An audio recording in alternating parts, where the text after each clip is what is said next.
Amém.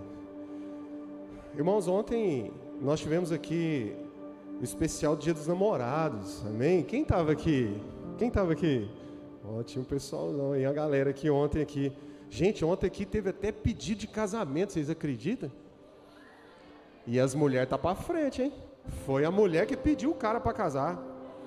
Ué. Me deu uma vergonha danada. Eu falei, não faz mais homem igual antigamente, né? Tá danado, né? Tá danado. Seu poste tá fazendo xixi no cachorro já. Misericórdia. Mas deu bom demais, viu? É uma bênção, a gente brinca assim. Mas é um casal amado, querido. E que está seguindo a instrução de Deus, né? Ontem foi um tempo da gente entender que Deus ainda ama a família, amém? Deus ama a família. Deus ainda une propósitos em prol da família. E mesmo em meio a grandes desafios, Deus ainda nos ama, amém? Amém, irmão? Irmão, nós estamos vivendo uma época que tudo distrai a gente. Eu vou falar um negócio aqui, tu faz se achar que deve, mas eu acredito que Deus ia ficar feliz com você se você pegasse o seu celular agora e botasse em modo avião, para você não ficar distraído nas redes sociais enquanto Deus se esforça para falar com você, porque a gente fica distraído demais. É o WhatsApp, é toda hora a gente quer ver o Instagram, toda hora a gente quer dar uma olhada, e muitas vezes Deus está falando com você aqui e você está prestando atenção em outra coisa, e você vai adiando aquilo que o céu tem para a sua vida. Então, se você achar que você precisa receber do Senhor aqui, que isso vai te atrapalhar, irmão, em nome de Jesus, bota o celular no modo avião, a hora que você sair aqui, você volta. É rápido, depende, tá? Depende. Que é rápido, tem dia que é rápido, tem dia que Deus não quer. E uma coisa também, aproveitando o gancho aqui, eu falei isso ontem aqui no jantar dos namorados, a hora que a gente foi compartilhar uma palavra rápida. Eu sei que a vida é corrida, eu sei que tudo a gente precisa botar cronometrado praticamente, mas a palavra de Deus, ela está começando a perder a importância no meio da igreja, porque a gente vai enchendo o culto de muita coisa, e aí a gente vai ficando, né, empolgado com muitos eventos, muita coisa, dança, teatro, tudo isso é lindo, precisa ter. Mas a gente precisa entender que a gente se reúne para ouvir o Evangelho, amém, irmãos? Não tem outro sentido se não for esse, porque senão a gente não precisa reunir. A gente vai e acha isso em qualquer lugar. Mas para ouvir da palavra, a gente precisa estar em comunidade. A Bíblia diz que onde 2 ou mais estiverem reunidos, ali eu estarei, porque ali há relacionamento. Ali há gente interessada naquilo que Cristo é. E eu acredito muito que essa igreja é uma igreja que é interessada no Senhor, amém? Então a gente não pode negligenciar a palavra. Quando você sair da sua casa, você fala, vou para um culto, vou adorar o Senhor, vai ter louvor, é bom demais estar junto com os irmãos, mas Deus, prepara o meu coração para me receber aquilo que o Senhor quer falar. Não existe grau de importância, mas a palavra, ela é essencial, amém, irmãos? E hoje eu queria falar com vocês, então, sobre desafios. O tema de hoje é um Deus desafiador. Irmão, você já viu que quando a gente entra para caminhar com Deus, parece que os desafios aumentam? Quem já percebeu isso aqui? Você entra para caminhar, o negócio estreita. Você começa a falar, vou para Deus, e aí começa a tribulação. Porque Deus é assim. Porque Deus foi assim com o seu próprio Filho. Jesus, ao ser batizado, a Bíblia diz que o céu se rasgou e veio sobre ele como uma pomba, o Espírito Santo de Deus, e Deus bradou do céu, eis aí o meu filho a quem eu amo.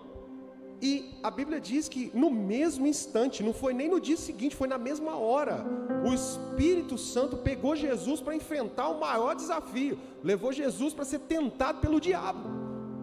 Então a gente às vezes se assusta na caminhada cristã, porque a gente não está pronto para os desafios. Mas Deus é um Deus desafiador, porque é um Deus que quer te tirar de um lugar e levar para outro, e para isso Ele precisa te desafiar. Quem aqui tem filho pequeno? Aí, muita gente. Lembra quando ele começou a andar? Se ele já começou a andar? Lembra? Como é que é? Ele fica em pé, aí você bota ele em pé, você já fala, vai começar a andar. Aí normalmente fica um do lado, a mãe e o pai, fica um do lado, o outro do outro, bota ele em pé, e o que está de cá, chama a criança, fala, vem aqui. E aí o que está atrás solta a criança. E aí ela é o quê? Desafiada a caminhar. Ela é estimulada a caminhar. E muitas vezes, na grande maioria das vezes, os primeiros passos são passos de queda. E a queda é pedagógica. Porque a criança, ao cair, ela entende que ela precisa andar. A águia, ela faz o seu ninho no mais alto cume da montanha. A águia sempre faz o ninho bem alto. E a águia, então, quando ela está lá com seus filhotes e chega a hora deles voarem, você sabe o que a águia faz, irmão? Ela pega o filhote e joga ele lá de cima. E o bichinho cai desesperado. E quando ela vê que ele vai se esborrachar, ela vem voando assim, pega ele. Aí ele fala, ai, mamãe salvou. Quando chega lá em cima, ela joga ele de novo. Porque ele tem que aprender a voar. Ele precisa ser desafiado a voar. Ai, como eu tenho orado para umas mães jogar uns meninos da montanha aqui. Joga esse menino aí. Na hora que ele estiver quase quebrando a cara, você segura ele e joga de novo. Porque senão não cresce. Os desafios são para nos estimular. E Deus é um Deus desafiador. Amém, irmãos? Amém? Então vamos abrir a Bíblia aí, abre aí. Vamos ler um texto aqui de um homem que foi extremamente desafiado por Deus. Abre aí Josué capítulo 1, a partir do verso 1.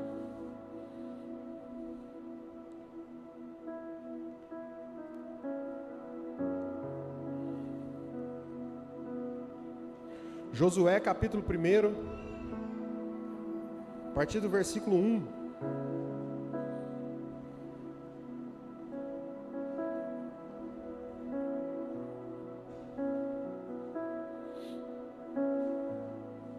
Todo mundo achou aí?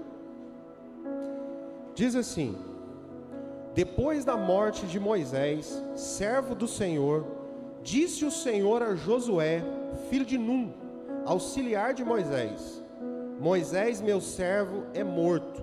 Levanta-te agora, passa esse Jordão, tu e todo esse povo, a terra que eu dou aos filhos de Israel. Todo lugar que pisar a planta do vosso pé, eu te tenho dado a vós, como prometeu Moisés, desde o deserto e o Líbano até o grande rio, o rio Eufrates, toda a terra dos heteus e até o grande mar, para o poente será o vosso termo. Ninguém te poderá resistir todos os dias da tua vida. Como fui com Moisés, assim serei contigo, e nunca te deixarei, jamais te desampararei. Esforça-te, tem bom ânimo, porque tu farás que esse povo herde a terra que jurei aos teus pais que lhe daria. Amém, irmãos? Todo mundo conhece aqui a história de Josué, a grande maioria. Josué, ele era um servo fiel de Moisés. Josué serviu a Moisés durante 40 anos. Durante 40 anos, Josué era o escudeiro fiel de Moisés. Só que Moisés morreu. E Deus agora então precisava levantar um substituto para que o povo herdasse a terra prometida, ao qual eles estavam às portas. E Deus então levanta Josué. Josué foi desafiado a agora assumir o lugar de Moisés para entrar na terra prometida. Só que tem um detalhe, e a gente precisa entender algumas coisas aqui essa noite. O desafio era gigantesco, porque primeiro que Josué tinha que atravessar o Jordão com o povo, e a primeira cidade a ser ganha era uma cidade fortificada, chamada Jericó, cercada de muralhas. Então Josué já foi desafiado a atravessar com o povo no Jordão, e precisava de um milagre, e logo em seguida precisava de outro. Mas Deus deu essa missão para Josué. Agora entenda uma coisa, Josué precisava convencer as pessoas de fazerem isso. Ele precisava agora assumir o lugar de Moisés e ter uma voz de comando, uma voz de liderança, para que o povo entendesse que Deus agora era com ele. E eu vou dizer uma coisa para você, querido. Quando Moisés morreu, Deus falou com quem? Moisés morreu, e no texto que nós lemos, Deus falou com quem? Fala para mim, falou com quem? Josué. Repete comigo, Josué. Josué, Deus falou com todo mundo? Deus falou com um, não foi? E esse um, que ouviu a voz de Deus, agora estava na incumbência de convencer o restante a fazer aquilo que Deus estava dizendo para ele. Hoje, irmãos, nós estamos enfrentando um desafio gigantesco nessa geração. Gigantesco. A nossa geração é uma geração extremamente prejudicada pela ausência de pai. A maioria de nós, dos nossos filhos, são pessoas que têm algum trauma com o pai, que foi abandonado, que foi abusado, que tem a figura do pai toda distorcida, e isso cria um problema com a autoridade, isso cria um problema com liderança, porque as pessoas não conseguem identificar naquele que foi levantado para convencer de um propósito de Deus, porque tem problema com isso. Mas a Bíblia diz que as ovelhas ouvem a voz do pastor. Eu sei que isso está falando de Israel e do seu povo, e de Deus como pastor, mas a analogia de Deus, ela materializa no dia a dia. Por isso é que Deus sempre falava com um, para que um convencesse o povo. Mas hoje as pessoas têm extrema dificuldade em seguir orientação de líderes. Os pastores, assim, olha só a nação brasileira, irmão. A nação brasileira é uma das únicas nações no planeta que consegue ridicularizar o presidente da república, seja ele quem for. Você sabia que se você fizer isso lá na Europa, você vai preso? Você sabia que se tu for para a internet criticar o presidente do teu país, em alguns lugares do Oriente Médio, você é morto? Você sabia? Mas no Brasil a gente faz chacota. No Brasil a gente xinga as pessoas na rua. Por quê? Porque é uma geração que tem dificuldade com paternidade. É uma geração que tem dificuldade com liderança. A figura de pastores nas igrejas hoje está ficando uma figura de entretenimento, irmão. E eu vou te falar a real, nós não estamos aqui para ficar entretendo ninguém, porque para isso a gente contrata alguém para fazer um stand-up para você. Nós estamos aqui para obedecer um chamado do Senhor, e apesar de sermos bem lúdicos para chamar a sua atenção, nós não fugimos do princípio de que Deus fala com um, para que esse um anuncie para o restante. Agora o restante só segue se ele ouvir a voz do pastor. Então eu vou te falar outra. Se você estiver em qualquer lugar, pode ser até aqui, se quem está à frente, se os pastores que estiverem à frente não falam no teu coração, então você ora para que ou Deus sintonize o seu ouvido, ou que Ele mostre alguém que fale no seu coração, mas não deixe você enganado e perdido em um lugar onde você não está ouvindo a voz de Deus. Amém? A gente sente muito quando alguém sai, mas se esse alguém está saindo porque ele não ouve a voz de Deus através desse lugar, que Deus faça ele ouvir em outro. Mas o que não pode é ficar perdido, o que não pode é não ser liderado, irmão. Lá em casa nós temos pastores de honra, essa igreja é emancipada, e o meu pastor, o pastor Denis, ele me liberou. Ele falou: Lúcio, agora você é do conselho, você está junto conosco, você senta na mesa. Ele falou: agora você conduz. E eu falei: mas eu preciso que você me pastoreie. E ele falou: não tem necessidade, é você que quer? Eu falei: quero, eu preciso.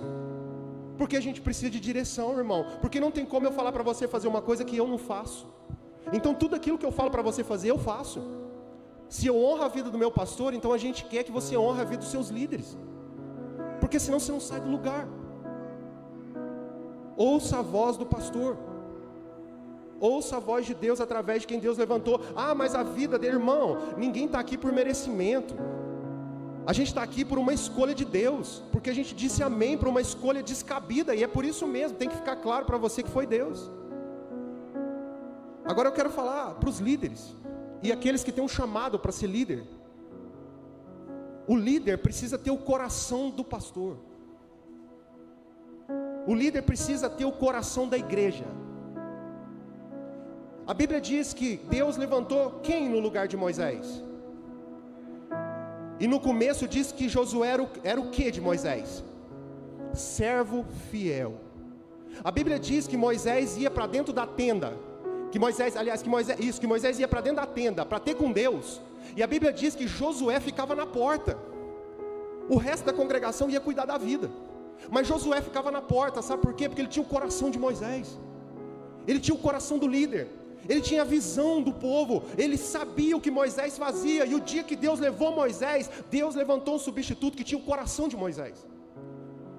Deixa eu te falar uma coisa para você, aqui nessa igreja, a gente até forma liderança, mas quem escolhe o substituto aqui é Deus, porque Deus vai escolher um substituto que tem o coração do propósito que Ele plantou aqui. Então, se você é um líder, segue o conselho, em nome de Jesus, para a gente endireitar algumas coisas que estão ficando tortas. Procure ter o coração do seu pastor, porque se você não tiver o coração dele, então ore também, porque talvez ele não seja o seu pastor, e isso vai te paralisar, porque Deus está te desafiando a mudar de lugar em nome de Jesus. Amém, irmão? Amém?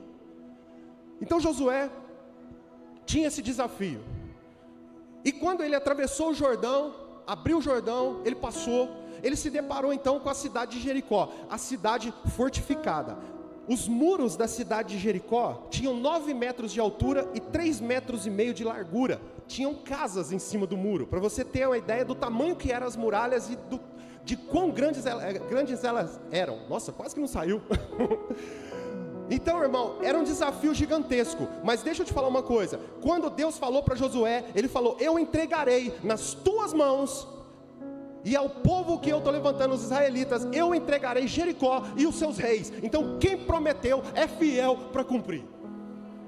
Quem prometeu é fiel para cumprir, e quem prometeu vai te dar as estratégias para que você possa superar o desafio e entrar naquilo que Deus disse que você teria que entrar.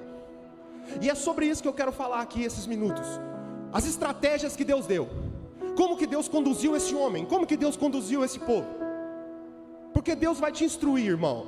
Agora tem gente que fala assim, não vai, sabe por que não vai?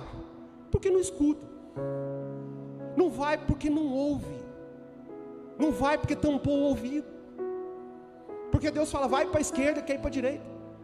Hoje a gente estava vendo um vídeo do apóstolo Paulo no filme, ele falou, eu fui para a esquerda, Deus me mandou ir para a direita, eu fui para a direita, Cristo me mandou ir para a esquerda, ou seja, o homem era obediente. A gente precisa trazer de volta para essa geração a obediência e o respeito, irmão, amém? Respeito, não é autoritarismo, não é legalismo religioso. Aqui você está num lugar que ninguém vai falar para você que roupa que você tem que pôr, que cor que você vai usar seu cabelo, não vai falar nada disso para você, mas uma coisa a gente precisa estabelecer para viver em comunidade, a gente precisa ter respeito e honra, isso a gente precisa estabelecer, porque senão a gente não vai sair, e Deus está para entregar para nós a promessa que Ele disse há 5 anos atrás. Deus disse que entregaria para esse lugar, muitos lugares nessa nação e fora dessa nação. Então, querido, chegou a hora da gente encarar a muralha, amém, irmão? Amém. Então Deus deu algumas estratégias. A primeira estratégia que Deus deu para Josué, a da confiança em Deus. Josué tinha que confiar em Deus. Ele entregou Jericó na mão de Josué e disse, eu te entreguei. Quem que entregou? Então quer dizer que o inimigo já estava derrotado, irmão. Deixa eu dizer uma coisa para você aqui, o inimigo já foi derrotado na cruz do Calvário. Jesus já venceu o diabo e já nos rendeu, o sangue de Jesus já nos comprou. Apocalipse diz, e venceu o Cordeiro e todos aqueles que estão com o Cordeiro. Deus já venceu o diabo. Nós estamos lutando contra um inimigo vencido. E por que a gente é tão atormentado? Porque a gente tem medo do barulho. A gente tem medo do barulho. A Bíblia diz que o diabo é como um leão que fica rugindo ao nosso redor. É um leão que fica o tempo todo dizendo que você não é merecedor, e não é mesmo. Mas quando você sabe que você não é, mas tem alguém que mereceu no seu lugar, quando o diabo grita, você não merece, você diz, eu não mereço, mas o meu Senhor fez por mim. A gente precisa confiar em Deus. O que Deus entregou? O que Deus disse, irmão? A gente precisa aprender a confiar naquilo que Deus falou. E embora, querido, as muralhas pareçam ser grandes, embora pareça ser intransponível, nós precisamos acreditar naquilo que Deus falou. Coloca para mim, por gentileza, aí, Romanos 8:37.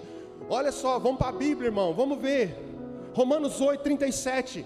Acompanha comigo, olha só olha só, irmão. Mas em todas essas coisas, repete comigo, todas essas coisas, com a pandemia, com falta de dinheiro, com relacionamento difícil, com filho nas drogas, em todas essas coisas, nós somos mais do que vencedores por aquele que nos amou. Amém, irmão? Nós somos mais do que vencedores por aquele que nos amou, porque Ele te amou com problema. Ele te amou mesmo você estando nas drogas. Ele te amou mesmo você estando em adultério. Ele te amou mesmo você estando lá envolvido no sangue do assassinato. Ele te amou e por isso Ele te tornou alguém que é capaz de vencer isso, porque Ele te amou. Ele te amou. Então acredita. A gente precisa começar a confiar mais em Deus. A gente tem que começar a ver. Querida, a gente precisa. Olha, as vitórias de fora, Deus vai trazer elas primeiro dentro da gente. Começa a ver. Começa a ver a muralha cair. Começa a ver o seu filho restaurado. Começa a ver o seu casamento restaurado. Começa a ver a tua vida em Deus restaurada. Começa a ver. Começa a ver pelos olhos da fé. Porque a fé é a certeza daquilo que a gente não vê, mas que é. Amém. Confia no Senhor, irmão. Confia. Não tema as muralhas. Não tema, porque existe uma garantia de que Deus já fez antecipadamente por nós. Coloca para mim Isaías 43:2. Isaías 43:2. Deus já fez antecipadamente. Quando passares pelas águas, Ele estará conosco. E quando passares pelos rios, eles não te submergirão. Quando passares pelo fogo, não te queimarás, nem a chama arderá em ti. Assim diz o Senhor dos exércitos. A gente está perdendo a confiança em Deus. E a gente está enchendo a nossa vida de achismo. Está enchendo a nossa vida de teoria filosófica, teoria humana. Em quem você confia? Você precisa entender, você tem que confiar no Senhor. Eleve os seus olhos para o monte, porque de lá virá o teu socorro. Confia no Senhor, é a primeira coisa.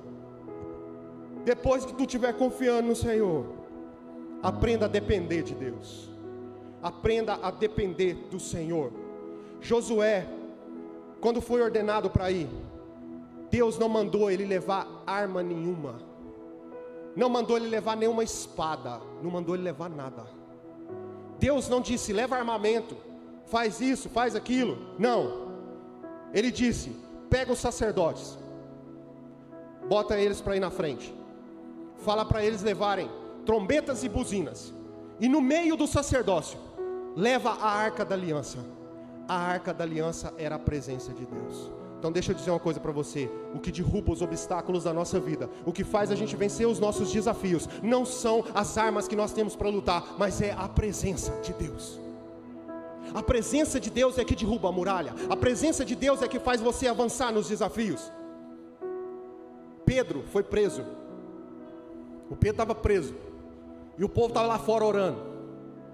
Aí a Bíblia diz que teve uma bala, aí entrou o anjo lá para pegar o Pedro. E a Bíblia diz que quando Pedro chegou na porta de ferro, quando ele chegou na porta de ferro, a porta abriu. Quem aqui já foi lá no Bom Bocado ali? Vou fazer propaganda, merchandising aqui. Quem já foi lá no Bom Bocado lá? Todo mundo já foi, gente. Vocês já viram aquela porta lá? Como é que é? Vocês já viram lá? Quando eu cheguei lá a primeira vez, a gente é da roça, eu assustei. Porque você chega lá, que você põe o pé, a porta abre. Você já viu? Mas nós estamos vivendo em 2021. Tem tecnologia para isso, e a gente ainda espanta. Agora você imagina o Pedro, 2021 anos lá atrás. O Pedro está lá, e o povo orando, e o Pedro não tinha jeito de sair. De repente vem um anjo, Pedro, vamos embora. Quando Pedro chegou, botou o pé, tinha uma porta de ferro lacrada, trancada, com cadeado. A Bíblia diz que a porta abriu. Então deixa eu dizer uma coisa para você: as portas no mundo espiritual, quem abre para você é o Senhor, é Deus. Aprenda a ter dependência de Deus, a viver na expectativa daquilo que Deus vai fazer na tua vida, mesmo que você não esteja entendendo. O negócio é que a gente quer entender. Você já imaginou se lá atrás todos os que vivenciaram os milagres de Deus tivessem que entender o que estava acontecendo? Você imagina o Pedro: vamos ali, Pedro, vamos como? Vamos embora, que jeito? A porta trancada lá, você não está vendo? Você já imaginou se o Pedro faz isso? Mas o Pedro não fez isso. O Pedro dependeu de Deus e falou: se é o Senhor que está me levando, eu vou, porque nem que seja para mim chegar naquela porta e morrer, eu vou morrer junto com o Senhor. Você sabe o que é o nosso negócio? A gente quer depender de Deus só se Deus for levar a gente para onde a gente quer. Mas muitas vezes Deus vai te levar para onde você não quer. A Bíblia diz que Jesus um dia foi passar por Samaria, pegou os discípulos e falou: vamos em Samaria. Agora entenda, Samaria era um lugar onde um judeu não botava o pé. Os judeus não conversavam com os samaritanos. Quando dividiu o reino, que ficaram 10 reinos de um lado e 2 reinos do outro, Samaria ergueu um templo para dizer que Deus estava lá com eles. E aí então houve uma ruptura entre os judeus e os samaritanos, e judeu não conversava com o pessoal de Samaria. E Jesus então juntou os discípulos e falou: nós vamos ali, só que antes nós vamos passar em Samaria. Então deixa eu te falar uma coisa, querido: antes de Deus te levar aonde Ele diz que vai levar, Ele vai fazer você passar por lugares que você não queria passar. Teve um amém só. Deus vai te levar em lugares que você não quer passar. Talvez o caminho para você chegar a Deus foi uma enfermidade que teve que vir na tua família. Talvez o caminho para muitos estarem aqui hoje na presença de Deus foi Deus ter recolhido alguém que é do nosso convívio. Mas eu vou te falar uma coisa: se Ele falou que ia te levar, mesmo que você passou num caminho que você não queria, você vai chegar lá, porque Ele disse que vai com você. Aprenda a depender de Deus. Dependa sempre do Senhor. Olha só o que o salmista declarou no Salmo 27. Coloca para mim Salmo 20, versículo 7. Uns confiam em carros e outros em cavalos, mas nós faremos menção do nome do nosso Senhor, nosso Deus. Tem gente confiando em cavalo, tem gente confiando na profissão, tem gente confiando no dinheiro, tem gente confiando na instituição, mas Deus vem aqui hoje para dizer para você: aprenda a depender de mim e faça menção do meu nome. Aquele que é rico, não se glorie na sua riqueza, mas que tiver que se gloriar, que se glorie em mim. Aprenda a depender do Senhor. Irmão, quem aqui já viveu uma coisa assim? Você fala assim: isso aqui só pode ser Deus, não tem condição. Quando a gente estava na derrocada financeira, quebrado, irmão, tinha coisa lá que era tipo assim: ou era hoje, ou então se fosse amanhã já era. E quantas vezes pessoas foram lá na porta de casa bater lá e falar assim: Deus mandou eu vim aqui te trazer isso. Eu vou dizer uma coisa para você, querido: eu aprendi a depender do Senhor. Eu aprendi a depender de Deus. Eu sei que as coisas nunca são do jeito que a gente quer entender, mas a gente precisa aprender a depender de Deus, porque o Senhor é conosco. Amém, irmãos? Amém. Para quem quer derrubar os desafios, outra estratégia de Deus: Deus aumentou o pavor que já havia lá em Jericó. Deixa eu te falar uma coisa, irmão. Deus anda na nossa frente. Deus está na nossa frente. Antes de você chegar aqui hoje, Deus já estava aqui. Antes de você chegar aqui, o Espírito Santo já estava aqui, sabia que você vinha. Ele chegou primeiro, ele já estava aqui. E ele estava lá com você também. E ele veio com você e ele já estava preparando tudo para você aqui. Do mesmo jeito, Deus já vai na nossa frente preparando aquilo que Ele já nos desafiou. É como um pai que diz: vem, mas antes do filho vir, Ele já prepara o lugar para o filho chegar. Deus apavorou o povo de Jericó. A notícia que chegou lá, antes deles chegarem, é que Deus já tinha entregado na mão dos israelitas várias batalhas. E quando eles chegaram lá, eles ficaram sabendo da notícia pela boca do povo de Jericó, que Deus já tinha entregado Jericó na mão deles. Eles falaram assim: nós sabemos que o Senhor já entregou a Jericó e o rei na mão de vocês, pelos grandes feitos que Deus tem feito na vida de vocês. Sabe o que é isso, querido? Testemunho. Testemunho de persistência, testemunho de garra, testemunho de enfrentamento. Eles sabiam que esse povo dependia de Deus, e Deus trazia para eles maná do céu, Deus trazia para eles coluna de fogo à noite, Deus trazia para eles nuvem para eles andarem no sol, Deus fazia sair água da pedra. E esse testemunho de milagre apavorou o povo lá, porque eles disseram: não tem como resistir ao Deus de Israel. O que Deus já tem feito na tua vida? Quais são os testemunhos que você carrega?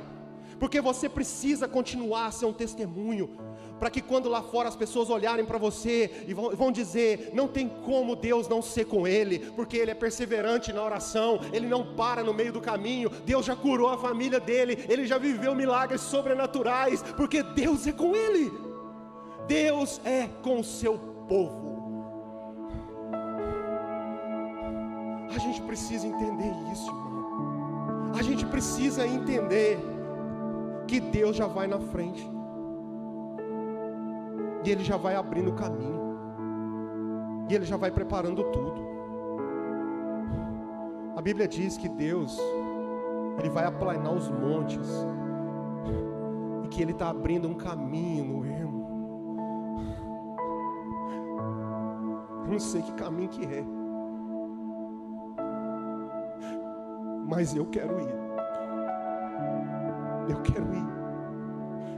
Eu não sei se é no meio do deserto, eu não sei se é um caminho de afronta, eu não sei se é caminho de desonra. Deixa eu te falar uma coisa, irmão. A gente precisa ser inteiro em Deus,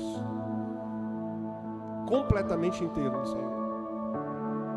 Quando a gente lê o Salmo 23, e a gente diz lá: o Senhor é meu pastor, e nada me faltará. Vamos ser sinceros, o que a gente pensa? A gente pensa: o Senhor é meu pastor, e eu não vou sentir falta de nada.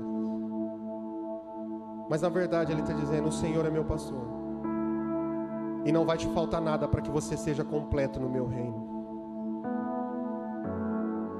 O Senhor é meu pastor, e não vai faltar quem me ajude, mas também não vai faltar quem me traia. Porque se for preciso que eu seja traído para ser completo, Deus vai levantar os traidores. Não vai faltar quem te passa para trás, mas também não vai faltar aqueles que te puxam pela mão para te levar para frente. Porque eu tenho que dizer com clareza: o Senhor é meu pastor, e nada me faltou para que eu fosse inteiro diante dele. Nada vai te faltar, irmão, até aquilo que você não queria passar, porque isso vai te fazer inteiro, completo, pleno, pronto para os desafios de um Deus que já vai na frente. Porque quando Davi escreveu o Salmo 23, ele encerrou o Salmo dizendo: e o Senhor preparou uma mesa diante dos meus inimigos, ungiu a minha cabeça com óleo, e o meu cálice transbordou. Deus já tinha ido na frente preparar a mesa, mas antes Ele teve que passar no vale da sombra da morte. Os desafios são para que você chegue até o Senhor. Os desafios é para você ter a alegre surpresa de saber que quando você chegou lá, Deus já tinha ido na frente. E quando você chegou lá, a candeia já estava acesa. Quando você chegou lá, as pessoas já estavam lá. E quando você estava no vale da sombra da morte, você não via nada disso, mas você ouviu uma voz dizendo: e eu estarei com você, ainda que você esteja no vale da sombra da morte. Os desafios não são de um pai que nos abandona. Os desafios são de um pai que nos molda, que nos ensina, que trabalha em nós. Sabe, querido, a gente precisa entender isso. O diabo já sabe disso. O diabo sabe. O diabo já sabe que ele está derrotado. O diabo sabe que a vitória já foi do Senhor, e que nós estamos aqui passando por uma instrução de Deus, e que tudo que nós vivemos e que tudo que nós sofremos aqui molda o nosso caráter para que a gente fique mais parecido com o Senhor. E o diabo sabe disso, e a gente precisa resistir isso. A Bíblia diz lá em Tiago, capítulo 4, no verso 7, resisti ao diabo e ele fugirá de vós. O problema é que a gente ignora isso, e a gente não resiste ao diabo. Resistir não é fugir. Resistir é olhar para ele e falar: existe sobre mim um sangue de redenção. Existe sobre mim um sangue que me redimiu. Você sabia como que era feito o sacrifício no Velho Testamento? O povo se reunia uma vez por ano no templo, e aí então cada um levava um cordeiro para ser sacrificado, e aquilo ali era o sacrifício para perdão de pecado. E as pessoas entravam para dentro do templo na festa da Páscoa e entregavam os seus cordeiros para serem sacrificados. Só que eles tinham que entrar com uma roupa branca, uma roupa de linho branca, e reunia todo mundo lá diante do sacerdote. E o sumo sacerdote então ia fazer o sacrifício principal, e ele pegava o melhor cordeiro, o cordeiro que não tinha sinal, o cordeiro que não tinha defeito. Então ele pegava o cordeiro, cortava o pescoço do cordeiro, pegava o cordeiro, erguia com a mão direita e girava sobre uma bacia no sentido horário, que significa que Deus é eterno. O sangue escorria na bacia. Então ele pegava uma planta chamada isopo, ele pegava essa planta e molhava no sangue. Essa planta ela é como uma esponja, então ela absorvia o sangue. E ele pegava o sangue e aspergia sobre as pessoas, e as pessoas que estavam ali com a roupa branca, representando a família, ficavam ali para que pelo menos uma gota daquele sangue caísse na roupa branca, que era o sinal de que eles tinham sido perdoados dos seus pecados. E quando eles iam embora, eles mostravam a roupa para a família e diziam: olha aqui, nós fomos perdoados dos nossos pecados, porque o sangue do Cordeiro está sobre nós. Aí Deus enviou Jesus. Jesus veio, o Cordeiro Santo, se entregou, sacrifício por nós, derramou o seu sangue, desceu lá no inferno, pegou a chave da morte, subiu aos céus, levou o sangue, entregou para o Pai, falou: Pai, aqui, o sangue do sacrifício. E Deus pegou esse sangue e aspergiu sobre todos aqueles que creem em Jesus. E hoje, quando o diabo olha para você, ele não consegue mais ver o seu pecado, porque ele vê o sangue que te remiu. Então, se você está aqui hoje e ainda não fez essa confissão de fé, faça ela em nome de Jesus e diga: eu creio que Jesus me redimiu e que o sangue do Cordeiro está sobre mim, sobre a minha casa. Sabe, irmãos, a gente precisa entender o processo que Deus nos leva para vencer os desafios, e vencer é estar disposto a resistir ao diabo, porque ele já perdeu.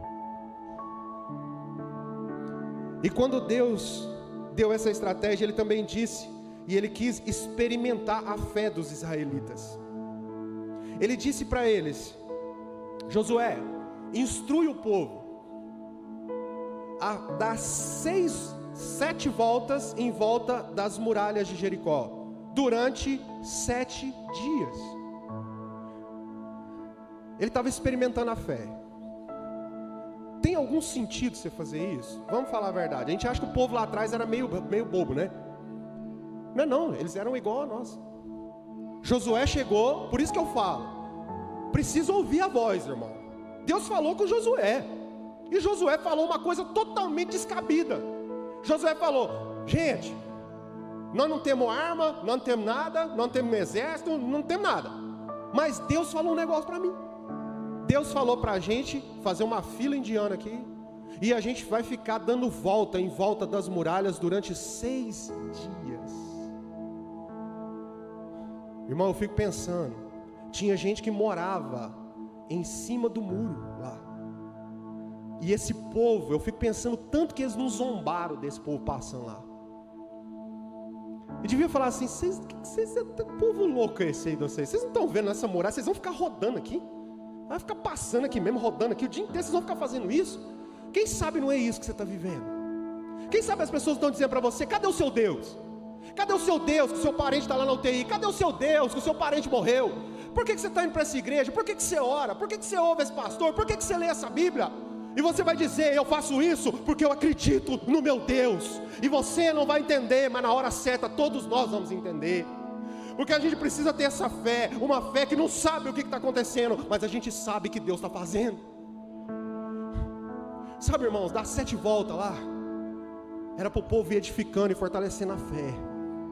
A primeira volta, o povo olha para a muralha e fala assim: nunca que nós vamos passar nisso aqui. Olha o tamanho disso aqui. Na segunda volta, aí o cara já olha e fala assim: é grande, mas eu já vi Deus fazer coisa maior. Na terceira volta, ele já passa ali e fala assim: o Senhor prometeu, nós vamos cumprindo aqui, vamos rodando. Na quarta volta, ele já vai diminuindo o medo. Na quinta volta, ele já começa a ver pelos olhos da fé a muralha cair. Na sexta volta, ele já tem certeza que caiu, mesmo que ainda não caiu. Eu não sei qual estágio que você está, mas seja qual for o estágio que você está, Deus quer fortalecer a tua fé nos desafios. Se Deus mandou andar, anda. Deus mandou orar, ora. Mandou jejuar, jejua. Mandou falar dele, fala. Não está fazendo sentido. Não é para fazer sentido, é para acontecer milagre. Deus foi fortalecendo a fé deles, fazendo eles ficar andando em volta ali, ficam andando. Mas deixa eu dizer uma coisa para você, querido: cada volta que eles davam ali, eles não conseguiam ver, mas Deus já estava abalando os alicerces da muralha. Sabe, querido, eu conheço mães que oraram a vida quase toda para que os filhos se recuperassem. E muitas vezes elas oravam só pela fé mesmo, porque não tinha jeito. Tudo indicava que não ia dar certo, mas ela não sabia que cada noite que ela botava o joelho no chão e que ela não estava vendo, Deus já estava abalando os alicerces do diabo para derrubar a muralha que impediu o filho dela de voltar a ser o que ele é. Se você é essa pessoa que está aqui essa noite, não para, mesmo que não está fazendo sentido, não para. Olha para a muralha e diz: eu não estou vendo nada, mas eu sei que o meu Senhor disse para mim fazer. E eu vou te falar uma coisa, querido: mesmo que a muralha não caia, que você caia obediente ao Senhor. Porque deixa eu te falar, querido, nós não temos que ter vitória aqui nessa terra, nós temos que voltar para a Nova Jerusalém Celeste. Essa é a vitória que nós pregamos, essa é a vida eterna. E enquanto nós estamos aqui, nós vamos começar a fazer aquilo que Deus mandou a gente fazer. Vai andando. Deus mandou dar 6 voltas. Vamos edificar a fé? Vamos edificar a fé. Enquanto você está rodeando essas muralhas, Deus está trabalhando. Coloca para a gente Isaías 64:4. Olha lá o que Deus diz. Isaías 64, verso 4. Porque desde a antiguidade não se ouviu, nem com os ouvidos, nem percebeu, nem com os olhos se viu um Deus além de ti, que trabalha para aquele que nele espera. Quem está esperando o Senhor aqui? Deus está trabalhando, irmão. Deus está trabalhando. Na hora certa você vai entender por que Ele mandou você andar nesse lugar. Na hora certa você vai entender por que Ele mandou você andar nesse lugar. E por último, quando eles deram a 6ª volta e entrou na 7ª volta, Deus disse para eles: toca as trombetas e grita. Entenda o negócio aqui. Dando volta, 6º dia, entrou no 7º dia, Deus fala para Josué, fala para eles tocarem as trombetas e gritar. A muralha tinha caído? A muralha já tinha caído? Deus estava dizendo: aprendam a adorar a mim antes de ver o milagre. Antes do milagre acontecer, adore ao Senhor com louvores. Antes do milagre acontecer, adore ao Senhor com orações. Adore a Ele com a sua vida. Adore a Ele, soa as trombetas, querido, e grita: eu sou do meu Senhor, ainda que a muralha não caiu, eu o adorarei, porque essa é a chave que liga no céu. E quando isso aconteceu, a muralha veio abaixo. E eu sei que Deus quer fazer isso aqui essa noite, querido. Eu sei que Deus está esperando uma adoração sincera, uma entrega sincera, para dizer: essa chave que eu estava esperando, era isso que eu precisava para ligar aqui no céu. Alguém que me adora sem ver o meu milagre, alguém que me adora e grita e festeja, ainda que o milagre não aconteceu.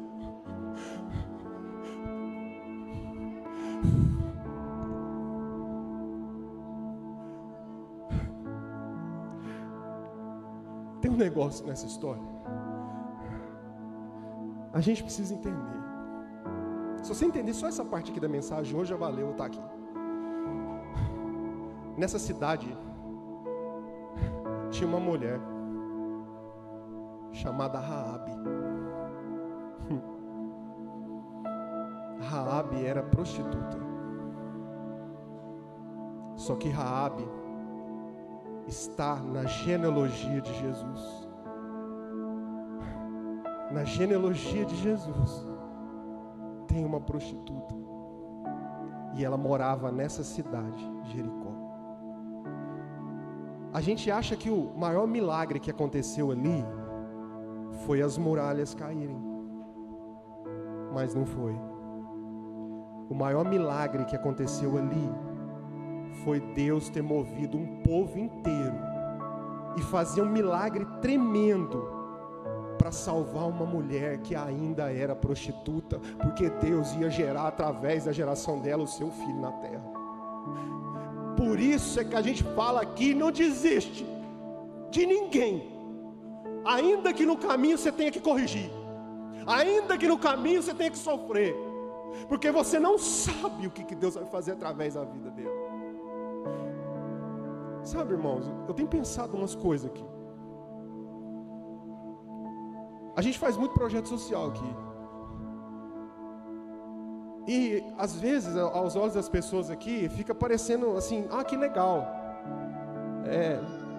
vocês dão comida para morador de rua, né? Que legal.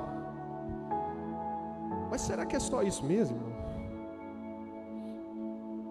E se ele não tivesse com fome? E se ele não fosse da rua? A gente ia lá encontrar com ele? Sabe, a gente vinha para um bairro pobre aqui, um bairro que hoje nem é tão, graças a Deus, Deus tem prosperado os irmãos, mas um bairro simples, como nós chegamos aqui, e falar que nós vamos abrir aqui agora uma sala de cursos, e nós vamos dar um monte de curso para as pessoas. O que nós estamos querendo dizer para eles? Será que nós estamos dizendo para eles assim: ó, agora você vai ter a oportunidade de fazer um curso aqui de barbeiro, e aí agora porque você vai ser barbeiro, então você vai ter uma oportunidade melhor, né, para trabalhar. O que nós estamos dizendo para essa pessoa? Nós estamos dizendo para essa pessoa assim: olha, você vale aquilo que você faz. Mas não é isso. Porque e se ele não precisasse do curso? Nós estaríamos com ele? Deixa eu te perguntar uma coisa. Você evangeliza uma prostituta na esperança de que ela vire a sua irmã?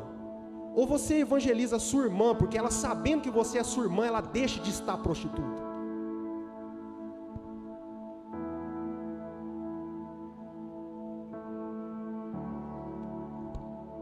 A gente precisa rever algumas coisas. Sabe por que a gente serve comida aqui? que a gente é assim, porque a gente quer encontrar. Porque eu quero encontrar, não é só a congregação que vem aqui ver o culto.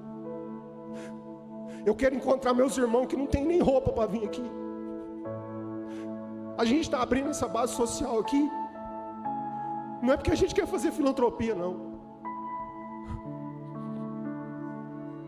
É porque a gente é assim. É porque a gente quer encontrar as pessoas. Eu quero encontrar o menino que não tem pai. Eu quero encontrar a menina que perdeu a noção do que é família.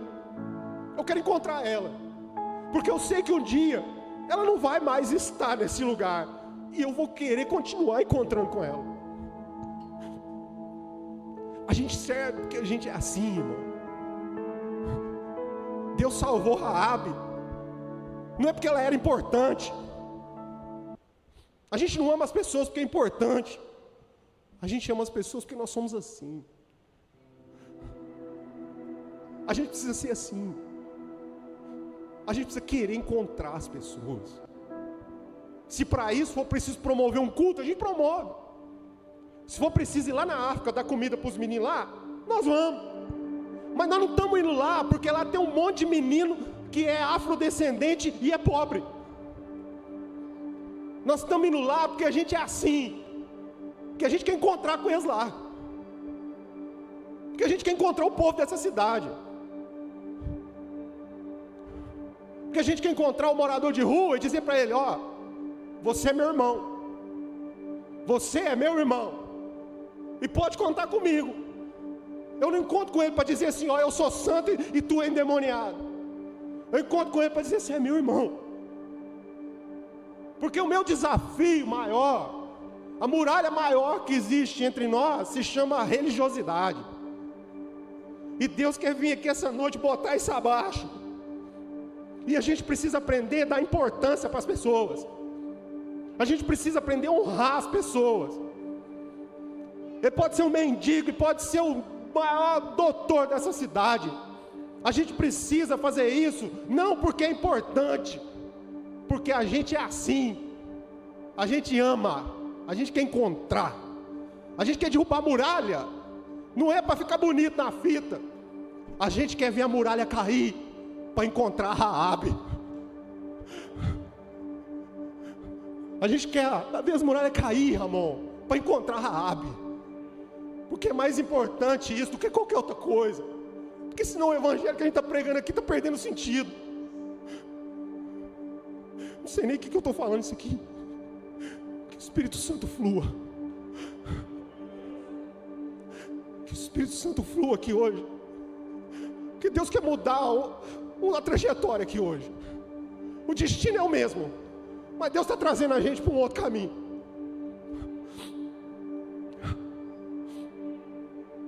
Sabe, irmão, a gente está vivendo uma igreja que a gente está fazendo as pessoas virar quase que igual macaco. A gente está ensinando as pessoas pensando, a religião está ensinando as pessoas como se elas fossem dementes. Sabe, se você pegar um macaco e se você der um coco na mão dele, uma pedra, e você ficar lá batendo a pedra no coco assim, até o coco quebrar, o macaco vai aprender a fazer isso. Muitas vezes a igreja está ensinando macaco a quebrar coco. Está ensinando macaco a quebrar coco. Vem aqui, ajoelha, ora, te dou uma bênção, te dou um pano ungido, te dou uma água ungida, faça uma campanha. Mas Deus não quer isso. Deus quer a revelação dos filhos plenos, inteiros. Gente que derruba a muralha para encontrar o irmão. Derruba a muralha para encontrar o irmão. Vou falar: você é meu irmão. Você é meu irmão. A gente está olhando para aquilo que ainda nos falta. A gente está olhando para aquilo que ainda está faltando. A gente vem para a igreja esperando que Deus nos dê aquilo que está faltando. Sabe o que Jesus disse? Levanta os olhos e vê. Levanta os olhos e vê. Vocês dizem que ainda faltam 3 meses, pois eu venho aqui e digo para vocês: está pronto. Está pronto, está pronto. Não viva esperando o que você não tem, viva com aquilo que você já é. Você é inteiro, você é completo, você é pleno. Não interessa a tua idade, não interessa quantos dias de conversão. Se for um dia, é um dia inteiro na presença de Deus. Quantos anos você tem? 20 anos. 20 anos inteiro. 20 anos completo, não te falta nada. Não deixa ninguém falar para você que está faltando alguma coisa. Converse com as pessoas como alguém que tem 20 anos inteiros na presença de Deus. Porque é tudo que você tem, é tudo que você precisa. A gente tem que derrubar a muralha para encontrar o irmão. E no processo, se for preciso, corrige.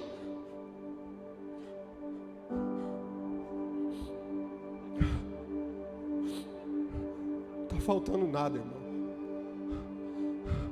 Erga os olhos e veja. Está pronto. Está pronto. Não está faltando nada.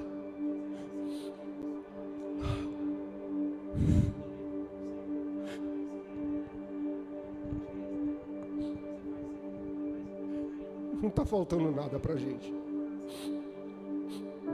Faltando a gente fazer o que a gente tem que fazer com aquilo que a gente já é. Pastor, eu cheguei aqui na igreja hoje. Bem-vindo ao seu primeiro dia inteiro. Já conversa com Deus como alguém que não falta nada. Diga: tudo que eu tenho, tudo que eu tenho é porque eu sou inteiro. E que a gente possa chegar diante do Senhor e dizer: eu nunca desisti de enfrentar meus desafios, porque sempre tinha uma Raabe esperando eu dizer para ela que ela era minha irmã. Que a gente seja movido por isso, em nome de Cristo Jesus. E se você recebeu essa palavra, aplauda o nome do Senhor.